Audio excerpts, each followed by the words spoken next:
So with this, we are keeping an eye on a zone of interest. And again, we're keeping an eye on this system just making its way into the central Atlantic. That's going to be making its way into this area of what we can see some conditions where it could be favorable for a tropical storm to spin up. So that's what we're looking at right now. But overall, there's nothing to worry about. That's the good news right there. Of course, we had Helene 13 days later, Milton, and we are still cleaning up from both of those storms. But with that, we actually have a couple of things in our favor here in Central Florida that are going to be working with us in order to keep any of this tropical activity away.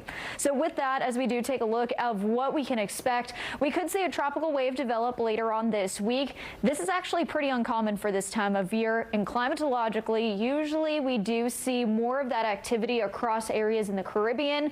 Usually we don't really see any of these systems making their way across the entire Atlantic, but with that, we are going to also see high pressure really taking hold of our region, and that's what's going to be kind of deterring and steering anything that is going to possibly spin up as we take a look at later on next week. We're going to see this almost follow up close and then actually get turned back out into the central Atlantic. So that's ultimately what we can see.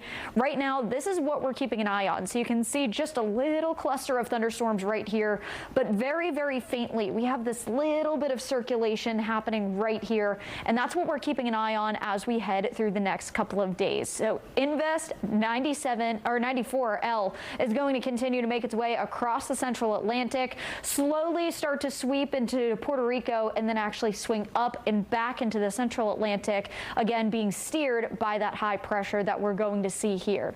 So what I want you to focus on in this shot right here is this little blob right in the corner of your screen. That bright green is going to be that Invest 94. It's going to continue to make its way across the Atlantic. We're going to have that high pressure really build in, and that's what's going to be bringing in some cool and dry air to central Florida. And ultimately, what's that going to do is really block any of that tropical moisture and can continue to push it out back to the central Atlantic. So that's really going to be working in our favor as we head through the next week.